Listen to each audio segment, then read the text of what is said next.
Good morning, Bucknutters. It is Wednesday, October 11th, 2023. I am Dan Rubin. This is the Bucknuts Morning 5 and change. Those of you expecting to see the handsome face of Dave Biddle, I apologize for that. We switched days. Dave has some family business to attend to this morning. I will be joined in just a minute by the lovely and talented Patrick Murphy. Some interesting stuff going on with the team. Ryan Day met with the media yesterday, and we will put that all in perspective. But first, we are brought to you today by Manscaped. It's taken a step up from Halloween to make your face the cleanest shave it's ever seen. No need to toil and trouble this season. Manscaped's all-new Handyman is the best way to get rid of that stubble. Compact design and next-gen skin-safe technology, the Handyman was designed to give you a smooth finish without the mess of a traditional shave. Get the sweetest treat this Halloween by going to manscaped.com and using code BUCKNUTS for 20% off free shipping. 20% off plus free shipping. And you can see that, by the way, in the bottom scroll. This cordless trimmer has a rotary wheel that gives you 20 hair cutting lengths, all with one guard. No more drawers full of extra add-ons on collecting cobwebs. Your Halloween costumes may take effort, but beard grooming doesn't need to. You get 20 different beard lengths and just one guard, or you can make yourself nice and clean. I told you guys this yesterday and the day before.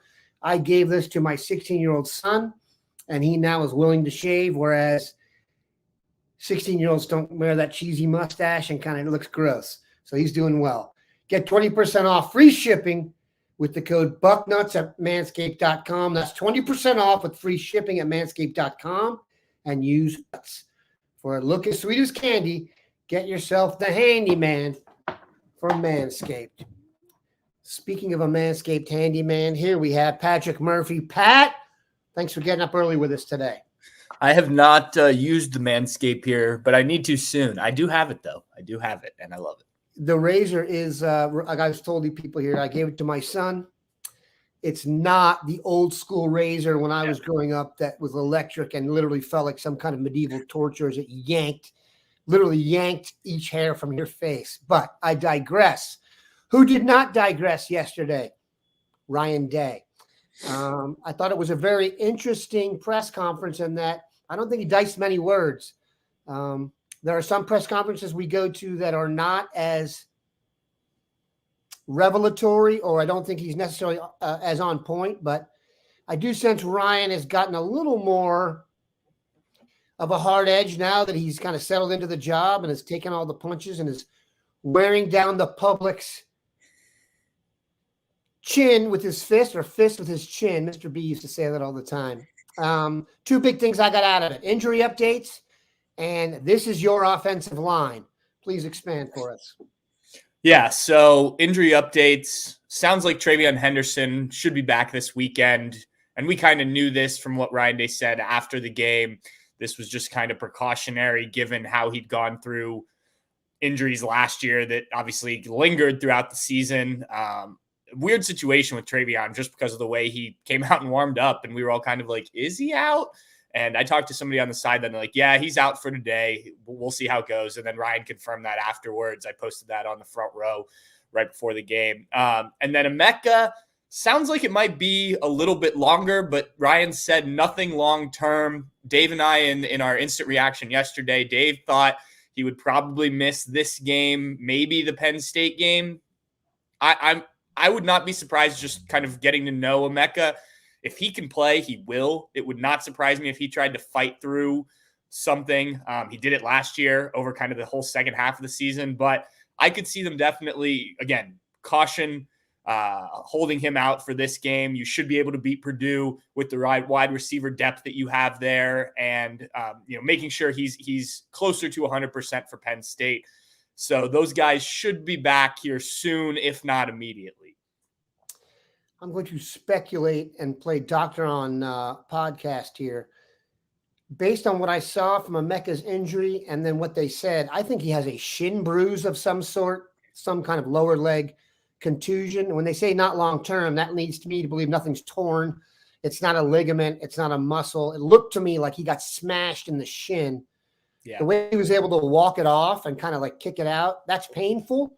but it's not the same. I mean, long-term ligament damage and stuff like that. You got to see how it heals, and there's a bunch of other decisions to go into that. But the return of TreVeyon Henderson, let's talk about that a little bit. It was one thing for him to come out, but the idea of it being after a bye and the fact that he has suffered from kind of goofy kind of injuries in terms of when they pop up and how they get announced to us. I mean, last year was one of the weirdest running back rotations in and out deals I've ever seen covering a team. I mean, there was no rhyme or reason to it.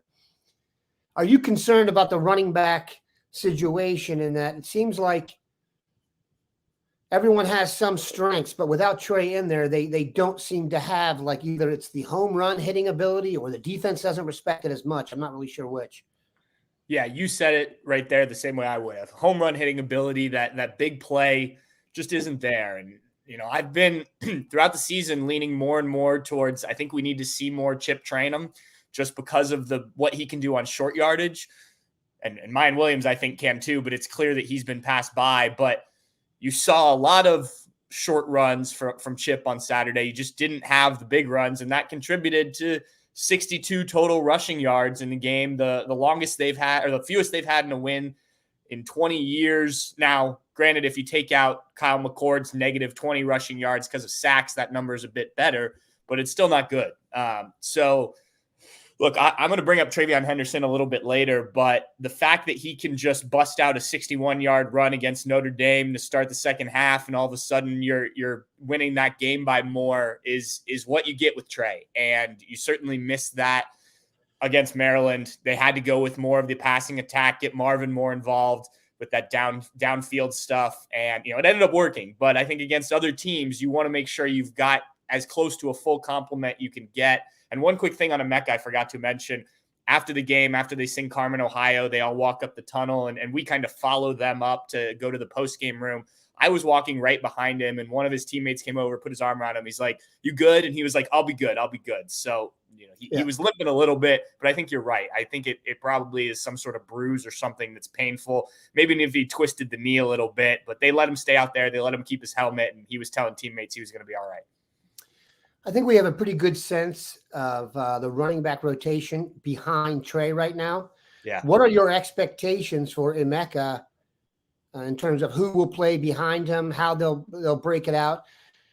We've talked about how to help the offensive line and how to help the offense, and I've said this is going to become my theme now. I think they could stand to get a little more explosiveness out of one of the receivers. They've recruited so well that Egbuka, Julian Fleming, and Marvin Harrison are all almost in the number one receiver mold, in that they are bigger, stronger guys, but they maybe aren't the Paris Campbell, the slot guy, the KJ Hills of the world that we've used to work the middle of the field and stuff. I almost think if we had a little slot guy in there, I don't know how you get the minutes in there, but now that Emeka's out, I'm curious to see what they will do at receiver. I'm not sure that slot guy even exists on the roster.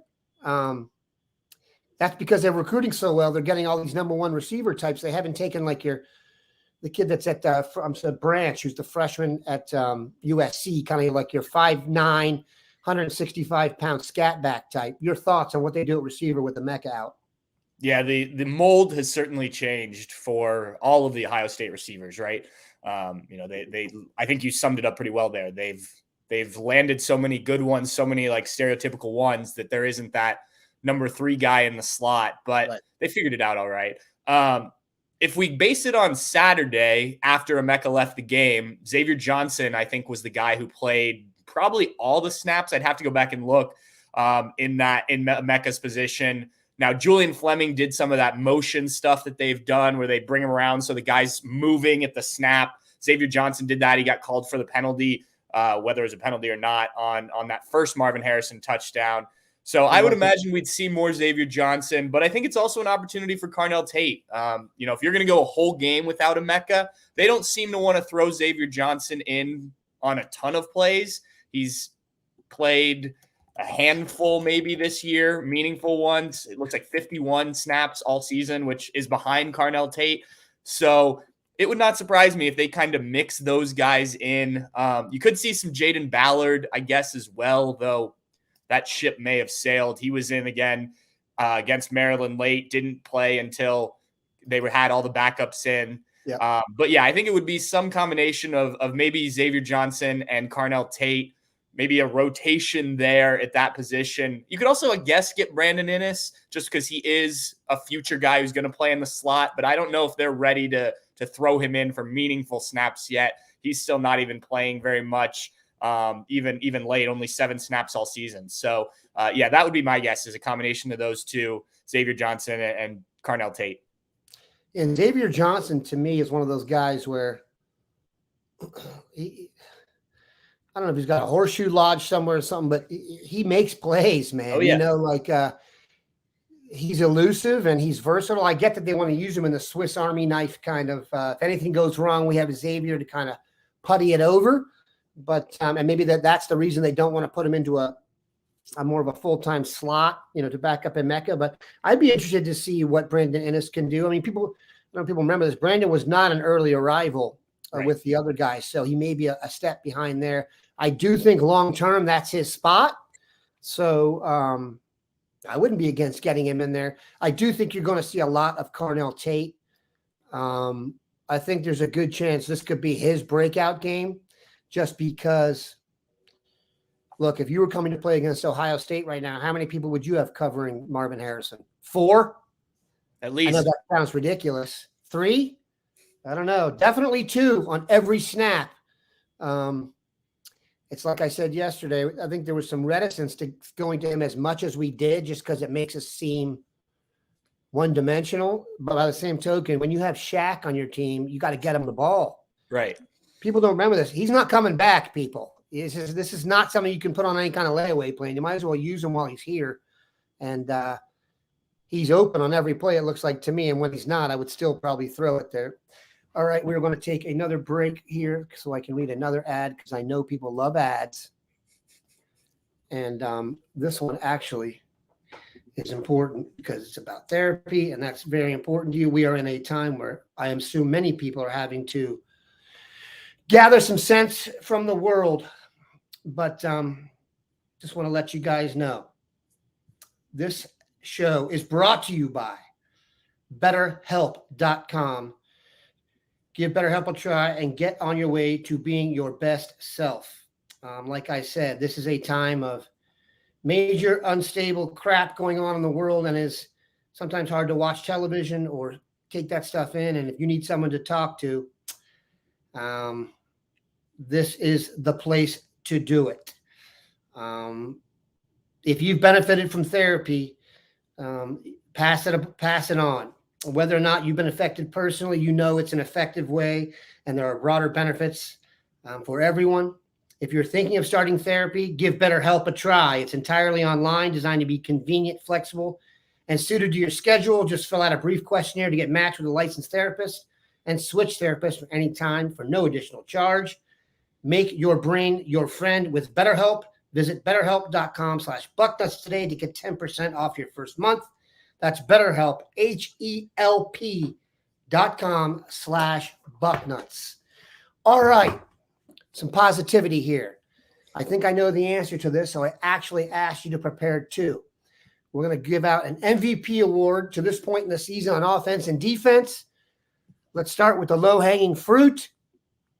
Your MVP for the offense is? Yeah, I mean, it's got to be Marv. You mentioned it earlier. On Saturday, they just had to feed him because of what he can do. I mean, he leads the team, 25 catches, 499 yards, 4 touchdowns. He's doing this on a bum ankle. He was asked, I think it was 2 weeks ago or after, when we came back from the bye week, if he'd even thought about, his future here. There's obviously a lot of money waiting on him. If he thought about, maybe taking it easy with this ankle injury, a second straight year with the ankle injury, he said not at all. Look, I'm sure he did, right? But the guy wants to play through this, wants to continue to help his team. He's arguably the most dangerous offensive player in the country.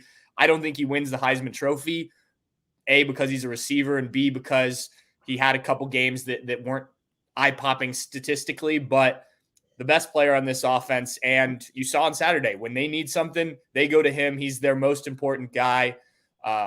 Since you asked me to prepare too, I'm going to go back to Trey for kind of 1B. And again, I point to Saturday. You don't have him out there. The offense looks different. And he is not the best running back in the country in terms of finding the hole and making guys miss. But when he gets out in space, and we've seen it multiple times throughout his career, and he's healthy, I think that's a big factor too. He's so dangerous. And again, it just gives the offense another threat that the other running backs just don't do. Maybe Evan Pryor down the road, you'll see something similar from him, but there was a reason TreVeyon was the best back in the country. I don't think he needs to get 25, 30 carries a game like some running backs do, but that's okay. You've got other guys. He can make that big play that they lacked on Saturday. And I think you noticed, if you watched the game, they needed somebody out of the backfield to do something, and the other guys just couldn't do it on a consistent basis. I think I said this earlier in the show, though, but imagine if you're Purdue and you're going against a healthy Ohio State team. The first guy you're worried about is Marv, and the second guy you're worried about is Trey. It's pretty obvious. So I agree with that.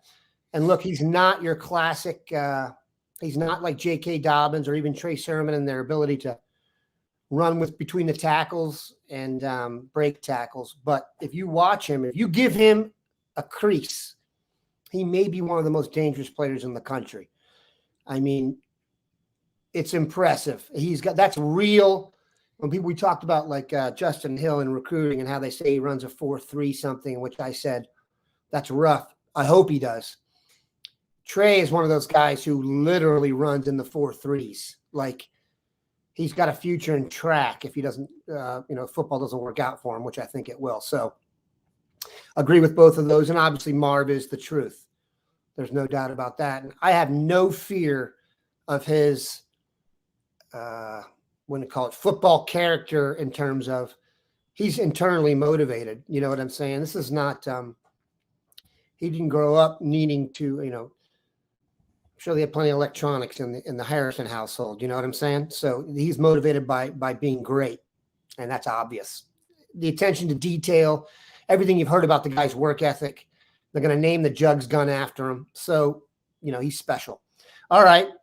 I think this is obvious. MVP of the defense. So I really debated between two guys, and it's interesting because, well, actually I debated between a handful of guys, but because the defense has played so well. And it's interesting. I'm going to go on the defensive line, and I was really torn between Tyleik Williams, who I think is easily the most improved player. I think Denzel Burke, you could make an argument too, but I think we've seen it from Denzel before as a freshman. So we knew if he's healthy, he could do this. But Tyleik Williams, with what he's done, kind of being a game wrecker in the middle of that defensive line. But if we're talking most valuable player right now, guy who makes plays like we were just talking about on the offensive side, and I know his numbers in terms of sacks and whatnot aren't great, but JT Tuimoloau has made some very big plays for this team. And I think he's really starting to come on. He made that tackle for a loss and stopped that screen pass against Notre Dame, had a pretty good day against Maryland, 4 tackles, 1.5 sacks. I think you're starting to see them figure out, okay, he doesn't need to be the best pass rusher. Maybe they don't have a guy like a Bosa brother or a Chase Young. So what can JT do that can just wreck games? And I think both of those guys can do it. I think JT just has the most ways to do it. You can drop him in coverage. We saw that against Penn State last year. He can stop the run. He's a very good run-stopping defensive end. He can just do a little bit of everything. And, I think there's a lot of guys that we could point to, but those were the two that stood out most to me in terms of if you took them off this defense, bring in the next guy, how good are you? And I think they make a big difference. There's been some really good ones on here in our chat. Josh Proctor's had the most surprising contributor. I'll go with Josh Proctor. I think you made a great point there. I think if the ship was going down and you had to grab one person, it would be JT, just because it's very difficult to get someone to do that. But if you ask me who the best player on the defense has been so far, I'm going to go with Denzel Burke, partially because we've gone games at a time and you're like, is Denzel out there? And the reason you don't remember is because, or don't know, is because they have just decided to avoid him almost completely. I almost feel like the pass interference call surprised him when he got, he's out there half asleep all day. And by the way, it wasn't interference. I would go over that. Not to mention when his ability, and I'm telling you this is going to come up, his ability to run with receivers deep, stay in their pocket and not interfere with them and get his head. How many times do you watch football for a team you follow now and the ball goes in the air and all you do is like, dude, just turn your head so we don't get this friggin' penalty. It's even worse in the NFL. Burke has that ability and skill set to run and get underneath you without getting he almost that play he made in the end zone, he could have intercepted that ball. He was in such good position. I think he surprised himself. But he's been tremendous. And I don't know what the heck happened to him last year, but I can't remember a player at Ohio State who was that good as a freshman, not that good as a sophomore, and is back to being this good again as a junior. I will be really surprised if he is not picked in the top 20 this year. He's put combine clips up there all over the place. You saw how physical he was the other day, managed to do that hit. Non-targeting style, thank you very much. Although everybody I know got the targeting thing in their stomach when that happened. God, I hate that rule. All right.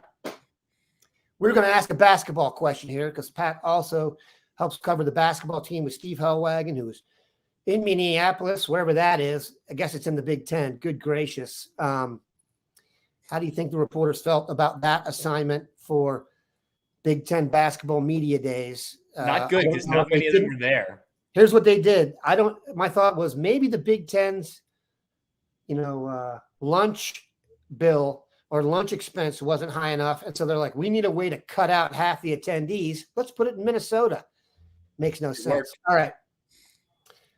The media predicted the Fighting Chris Holtmans to finish 7th in the Big Ten. Now, thankfully, there are more than 10 teams in the Big Ten now, so they're not finished 7th out of 10. But good Lord, that is not an optimistic outlook, Patrick. No, it's not. And I was a little surprised it was that low. We all got to take part in it. But as I thought about it more, look, this is a team, a lot of people who don't follow it super closely and cover it, and fans and whatnot probably aren't aware of too much given what happened last season. Yeah, people know they made that run in the Big Ten tournament. Look, I don't know what this team's ceiling is, but I think they're going to be certainly better than what they were last year. And I think they have a really good opportunity to finish ahead of that. I think that class that was freshmen last year, going to be sophomores this year, has a chance to take a really big step led by Bruce Thornton. I think whatever you get out of this freshman class is going to be a big bonus. And I do think there will be some pretty decent contributors. But I think last year just kind of set up the success down the road because you ended up having to play so many freshmen. Can Roddy Gale kind of use what he did in the Big Ten tournament as a springboard to be a more consistent player this year? We talked to Felix Akpara at Ohio State's media day. He's put on a good amount of weight, looks more like a college basketball player this year. So I like some of the transfers they brought in too, kind of under the radar guys, but guys that I think will contribute. So look, I don't think that this is probably a top 3 Big Ten team, but I think they could certainly climb up from that 7 spot that they're projected at and be maybe 4, 5, 6, somewhere in there, cause some teams some problems throughout the season. And look, as this team continues to grow throughout the year, maybe they make a run at the end of the season where you're feeling like, oh, this is a dangerous team come March. I don't want to get too far ahead of ourselves in predicting that, but I do think you're looking at it. It's the start of the season, or the preseason. This was a bad basketball team last year. They'll be better this year. We'll stick them at 7. And I think that's probably how it played out, more so than like really digging into what it is. I think this team probably finishes a little bit higher than that. Yeah. When we there was a fundraiser we attended a little while back. Bruce Thornton is on the keto diet or something, man, because they clearly, I even asked him, I'm like, they're trying to slim you down, man. And he's gone from fullback to tailback body. And I think that will help him because they're going to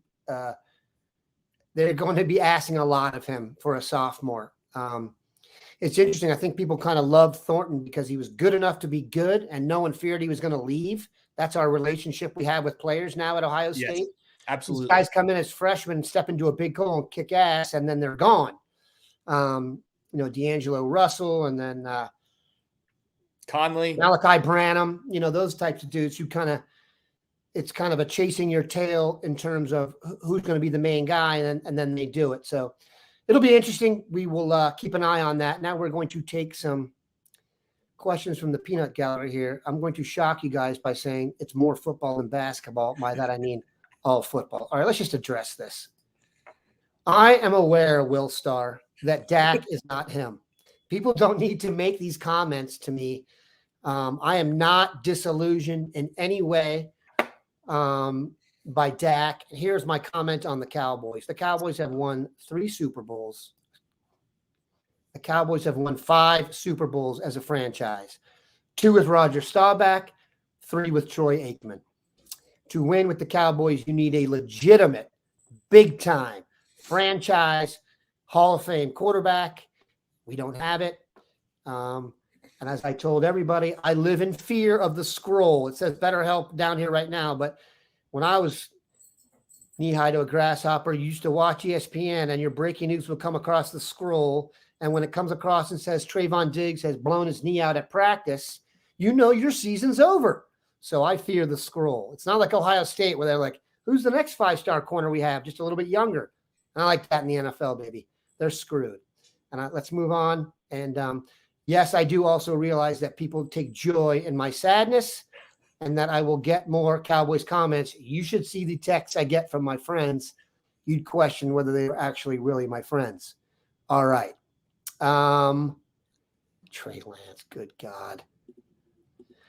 Oh, see now I done started him up. I got to go back to the beginning here. Secondary looks good across the board. Burke, it allows us nickel. Yeah. Burke has done a good job. What do you think of the Jordan Hancock, Sonny Styles rotation? I actually looked at it on the field the other day and thought to myself, man, Sonny's not in there. They subbed him in and he made a tackle behind the line of scrimmage on the next play. So I got the sense that Sonny and Jordan, it's like if they're going to run more, they want Sonny in there, pass more Jordan. What do you think about that? Yeah, that's definitely what it's been, which is a little surprising because of Sonny's versatility. We heard all offseason about how he's a guy who can do so many different things. I forget who was the player, but somebody mentioned he could play defensive line if you asked him to. Jim Knowles actually addressed this a little bit when talking on Tuesday. He said that they made it a very concerted effort to focus Sonny on this nickel position, for lack of a better term. He has a few different names for it. Instead of asking him to do a lot of things as a young player.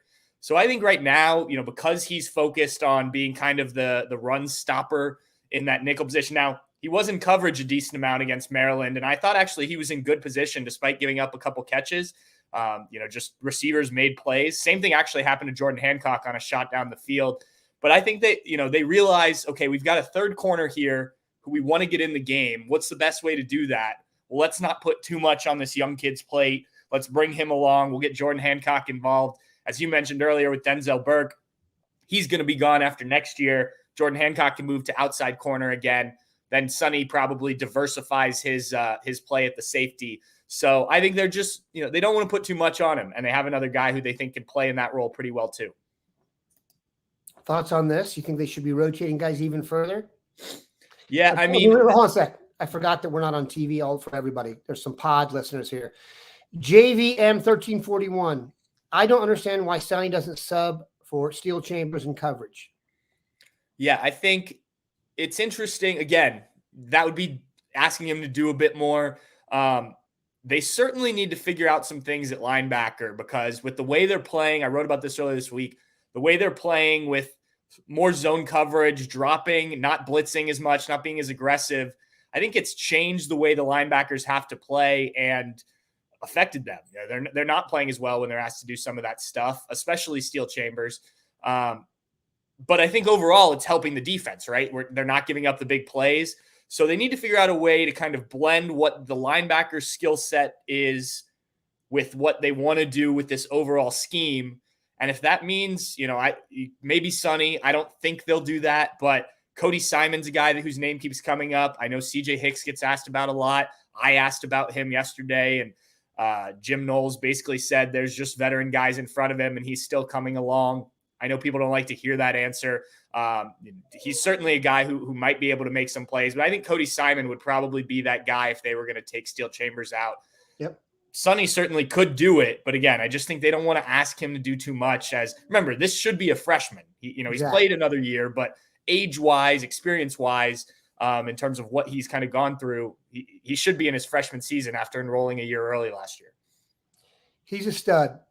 Yeah, but he's got to learn. I mean, it's a high level of football out there, and I realize our expectations for Sonny are only exacerbated when you watch him play at times because, yes, he's only – I mean, if you add up the snaps, he's probably not in the top group. But if you ask yourself right now, 3 or 4 plays you remember from the defense this year, he's probably in a few of them. So he's a playmaker, man. Yeah. He will come along. That's the least of our worries. All right, we'll start. Thankfully, off the Cowboys, though, I did stir up a hornet's nest there, as the Cowboys fans are wont to do. And believe it or not, some Cowboy haters come in there. That's a shock. Sound like major media personalities have entire shtick built off making fun of the Cowboys. Stephen A. Smith. Dan, in your opinion, and this is really going to date you. I'm old, but this is really going to date Pat. I think Pat was in diapers for this. Dan, in your opinion, what's the biggest difference in this year's D-line and the 2002 National Championship D-line? Talent, coaching, scheme. I don't know if the dude who asked my guy Willstar knows. That was, I mean, you're drinking legally if you were born during that game. So quite some time ago. I do think that line was probably more talented. One thing I remember about those teams, they were just loaded with vets, man, across the board. Will Smith, if you remember, played one of the better games any defensive lineman has ever played in history. Now, his son is on the team, redshirted. That should let you know that the question was a little dated when the best guy in the team you asked about, his son is already on the team. Thankfully, you got old guys here. And then just in general about the defensive line, much like we are spoiled now when it comes to quarterback, and it's not normal for 3 starters in a row to go to New York for the Heisman ceremony after their first season. It's not normal because it's happened one time ever in history, and it's here. So when Kyle McCord steps into that, it's not sometimes going to be realistic. In this case, it's probably not for him to do that.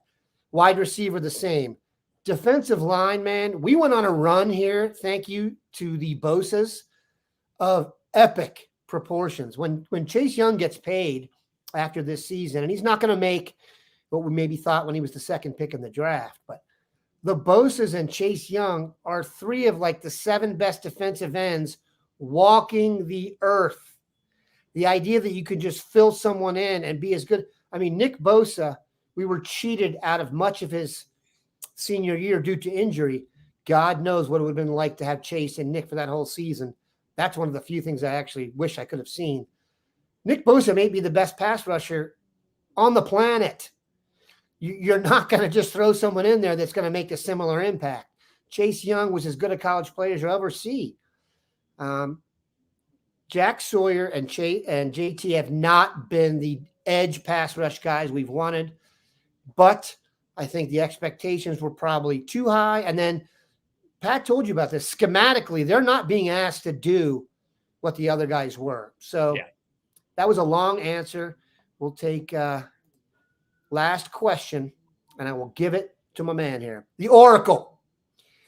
What are the politics or money for playing Steele and Tommy? I don't think it's either. It's political how Proctor sat for a year off of one play. You don't really believe that? 2 linebackers had 2 bad games in a row. Keep in mind, I really don't think the staff would bench Proctor for one play if they thought he was the better option for them going forward. These coaches are not in the business of cutting off their nose to spite their face. I apologize for that. It's just true. I get it that it seems political at times. I really don't think it is. Then again, it's Bucknuts, and I'm the publisher, so who knows if I know anything. let's turn it over to a dutiful journalist like Pat Murphy for the final answer of the day. Yeah, I mean, I think, we have to remember these guys see these players in practice every day. Look, when Josh Proctor was repping with the ones, now this was last spring after he was benched last season. I don't think any of us watching him in practice in the spring that were in attendance thought, oh, that guy's going to go out, win the starting job, and play the way he is. There's been mention, and I don't want to speculate on it, but basically, I think Josh needed to do some off the field maturing, figuring out how to be a college football player, those type of things based on some things that coaches have said. And I think he's finally found the right balance to everything. And it's reflected in his play. And then, maybe he had to go through something like that. And he's been through a lot. I mean, remember the broken leg too against Oregon. As for the linebackers, look, Tommy Eichenberg was an All-American last year. Steele Chambers was, I thought, a guy who should have been an All-Big Ten player. I don't believe he was named that. Yes, it's been 2 bad games in a row. I do think they need to figure out, like I said earlier, how to get these linebackers playing better within this different scheme. But, I look, if there's one thing Jim Knowles did really well last year, it's get the linebackers playing well. And then they brought in a guy like James Laurinaitis, who I respect a lot. So I imagine they'll figure this out. I don't know if you're going to need to change players for it. These guys are very talented, and we saw it last season. Teams have also scouted them quite a bit, right? They're getting offensive linemen downfield, unlike what Ohio State's been doing in the run game, to get those guys out of plays. Now, could they be better in some of the gaps and things like that? Yeah. Could they take a little bit off Tommy's plate in terms of, quarterback of the defense so he can focus on what he needs to do? That might be, but I don't know if you're going to go much beyond Cody Simon in terms of rotation with them, just because they are good players. Let's remember what they did last year. All right, last one, although I know everyone's been watching Joel Klatt, because Joel Klatt has been big on the offensive lineman getting up to that second level. So everyone's listening to Joel. All right, we will finish with Frank Carone 6. I got some negativity for posting a negative question. I'll post one here I think everyone will approve of. It's just really a statement. Michigan chat rooms suck. They hate hearing the facts that they play a weak schedule. Look, I'm not one to take shots at Michigan and give them credit for getting the program to where it is. Their schedule to this point has been a friggin' joke. It's embarrassing. That's all I'll say about that. It really, they got a very good team, and they're going to be a tough matchup. They have not challenged themselves to this point, so we will see what the Knicks do to them. We appreciate Pat stopping by. Dave Biddle will be back tomorrow, thankfully, because I am running out of words for the week. I think Steve Hellwagon will be the guest, but who knows? Could be something interesting. Keep it locked into Bucknuts. Have a good one, Bucknutters.